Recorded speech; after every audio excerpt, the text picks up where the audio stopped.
Bonjour Stéphanie Lel. Bonjour. Nous sommes au théâtre de la Pépinière à Paris, où se joue Femmes en colère, dont vous avez assuré la mise en scène. Est-ce que vous pouvez nous parler de cette pièce sans trop nous dévoiler certains aspects? Alors je vais essayer de ménager le suspense, Voilà. et en même temps de raconter de quoi il se retourne, de quoi il retourne. La pièce, c'est en fait principalement le délibéré d'un procès.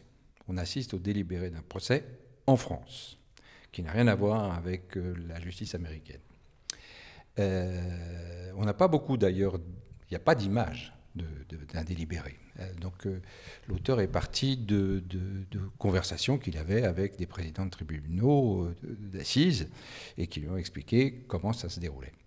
Et partant de là, il voulait aussi raconter l'histoire en parallèle de ce procès, de ce délibéré, du procès d'une femme qui a été affreusement agressée et qui s'est vengée, qui n'a pas porté plainte et qui s'est vengée d'une manière tout aussi abominable. Voilà, j'en dirai pas plus. Non, voilà. Et donc on assiste à elle qui nous raconte son histoire, à son récit, au récit de son histoire, et elle est en attente de sa sentence. Et en parallèle, donc, on assiste au délibéré du procès. Rappelez qu'en France, un procès, c'est donc 3 magistrats professionnels et 6 jurés tirés au sort. Ça pourrait être vous, ça pourrait être moi, ça pourrait être n'importe qui est tiré au sort dans la population. Voilà. Et vous parliez d'auteur parce qu'il faut le préciser, à l'origine, c'était un roman. Absolument. C'est un roman qui part d'ailleurs d'histoires vraies. Enfin, en fait, il a amalgamé plusieurs histoires vraies pour créer qu'une seule histoire. C'est Mathieu Ménégo qui avait écrit ce roman qui avait eu beaucoup de succès d'ailleurs, qui s'appelait Femmes en colère. Ouais. Quels étaient les enjeux pour vous, metteur en scène? Bon, il y a eu cette adaptation qui a été faite par l'auteur et puis Pierre-Alain Leleu. Voilà. Mais pour vous, quels étaient les enjeux finalement de mise en scène? Alors l'enjeu, c'était déjà sur le plateau du théâtre de la Pépinière de faire tenir 10 personnes. Ouais. Déjà, c'est un premier enjeu. C'est sûr. Et je dirais que non seulement c'est un enjeu pour le metteur en scène, mais c'était un grand courage de la part de la production et de Caroline Verdu en particulier, qui est directrice du théâtre, parce que faut être courageux pour mettre 10 personnes en scène. La difficulté, c'est que le sujet est tel, puisque ça parle évidemment de l'agression qui est faite aux femmes. Ce sont des sujets quand même extrêmement sensibles, graves, et tout l'enjeu était de ne pas faire du spectacle avec ça. Voilà. C'était d'essayer de raconter le mieux possible cette histoire, mais en tenant compte que, en fait, ce qui était intéressant, c'était de poser des questions. C'était pas un spectacle militant, c'est pas un spectacle manichéen. C'est pas manichéen, c'est pas voilà. C'est toutes les femmes dans les jurés sont pas. Certaines sont pour des sentences très très très dures, d'autres non. Voilà, c'est la vie. Je voulais que ça ressemble à la vie, et que je disais toujours, je voulais qu'il y ait quelque chose de l'ordre de. Je ne sais pas si vous vous souvenez, sans doute, de cette émission qui s'appelait Striptease. Oui, tout à fait. Vous voyez, à la télévision. Bon.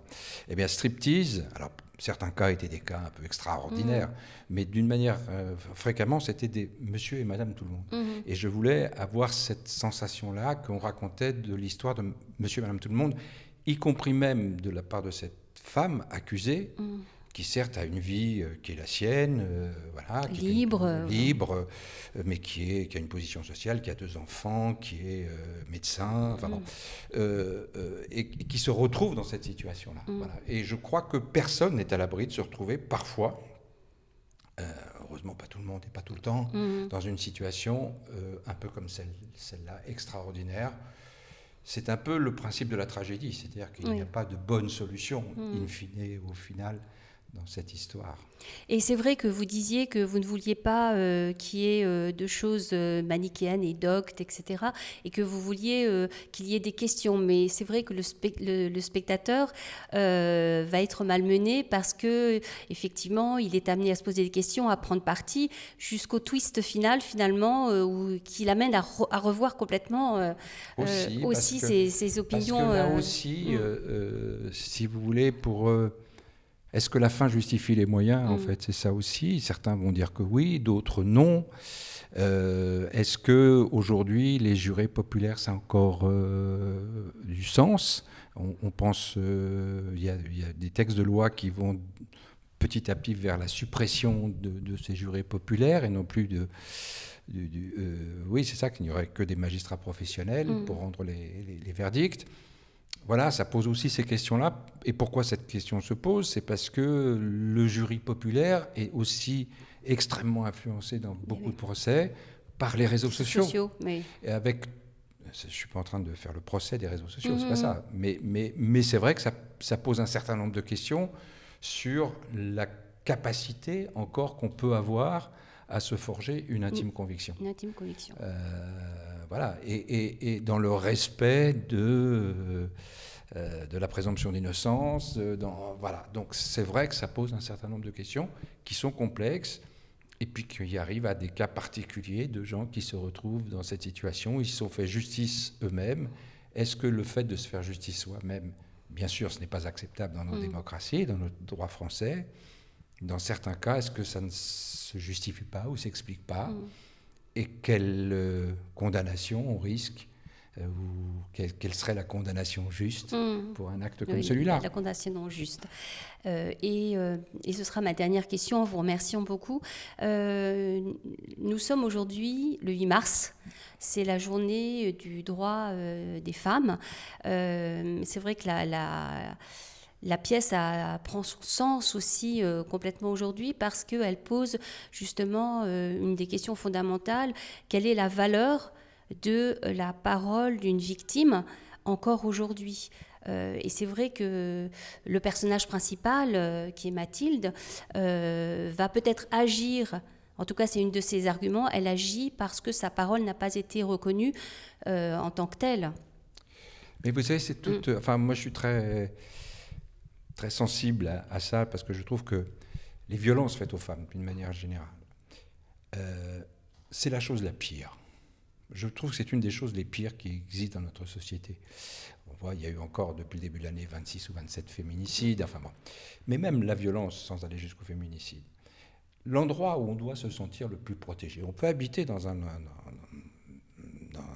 endroit qui n'est pas sûr, rentrer le soir, ça peut être dangereux, etc. Mais arriver chez soi, on ferme sa porte, on se met sous sa couette et on est protégé. Quand quelqu'un, une femme ou des enfants, bien évidemment, ne peuvent pas l'être, je trouve que c'est la pire des choses qui soient, et quand elles sont en plus parfois coincées pour protéger les enfants, je trouve que c'est une des choses les plus dramatiques de notre société. Voilà. Et donc, et c'est pour ça que ce spectacle-là, il m'a... Voilà, ça m'a beaucoup intéressé de monter ça, parce que c'était, et justement sans faire aucun effet théâtral. Je voulais qu'il n'y ait pas d'effet théâtral, parce que j'aurais trouvé ça, au sens étymologique du terme, obscène de faire des effets théâtrales avec ça. Il n'y a pas de musique, il n'y a pas de vidéo, il n'y a pas de choses qu'on peut utiliser dans bien d'autres pièces. Là, je voulais vraiment mettre que le sujet au cœur de la scène, quoi. Voilà. Et la parole. Et la parole. Et la parole. Et qu'on comprenne ça, je sais que ça pose des tas de difficultés, parce que c'est vrai que la libération de la parole des femmes et des femmes agressées est essentielle. Et en même temps, il n'y a pas une présomption de culpabilité. Quand j'entends certains politiques dire qu'il pourrait y avoir une présomption de culpabilité, c'est une notion qui... Enfin, si on est une notion de la démocratie, on ne peut pas accepter ça. Et c'est toute la difficulté, d'ailleurs, d'arriver à entendre la parole des femmes, et c'est indispensable, et plus rapidement que ça ne se fait, sans pour autant, et on en revient aux réseaux sociaux, sans pour autant qu'on puisse jeter l'anathème sur tel ou tel, sans preuve. Sans preuve, et sans justice aussi. Et sans justice. Bien sûr, voilà. Je vous remercie beaucoup, Stéphane. Mais c'est moi qui vous remercie. On va rappeler que la pièce se joue au Théâtre de la Pépinière. Une date peut-être? Oui, le 1er avril. Jusqu'au 1er avril. Jusqu'au 1er avril. Donc on a largement le temps d'aller voir cette belle pièce. Merci beaucoup. Et merci beaucoup. Au revoir pour cet entretien accordé à Mlassen. Ce procès est avant tout le procès de la barbarie. 20 ans. Pour la première fois depuis l'agression, j'ai peur. Mesdames et messieurs les jurés, vous venez d'assister à l'audience. Votre devoir maintenant est de livrer votre intime conviction. Cette femme n'appartient plus à notre civilisation. 20 ans. Je comprends qu'elle ait eu envie de se venger, mais de là à faire ce qu'elle a fait. Mais même si c'est vrai, même si les deux victimes sont en fait des salauds, rien ne peut justifier ce qu'elle leur a fait. Rien. Un monstre froid, calculateur, incapable de repentir. 20 ans. Oh non, attendez, on peut pas laisser dire ça là. Vous allez parler de la manière dont elle était habillée aussi. Je viens de dire ça. S'il vous plaît, s'il vous plaît. Je n'aime pas qu'on parle à la S'il vous plaît. Cette femme n'a été entendue et jugée que par des hommes. Est-ce que tous ces hommes l'ont écoutée? Ils ont eu ce qu'ils méritaient, ces deux salopards. Il n'est pas question que le procès de Mathilde Collignon soit à l'origine de l'acceptation de la vengeance comme légitime défense. Madame Mathilde Collignon, avez-vous quelque chose à ajouter pour votre défense?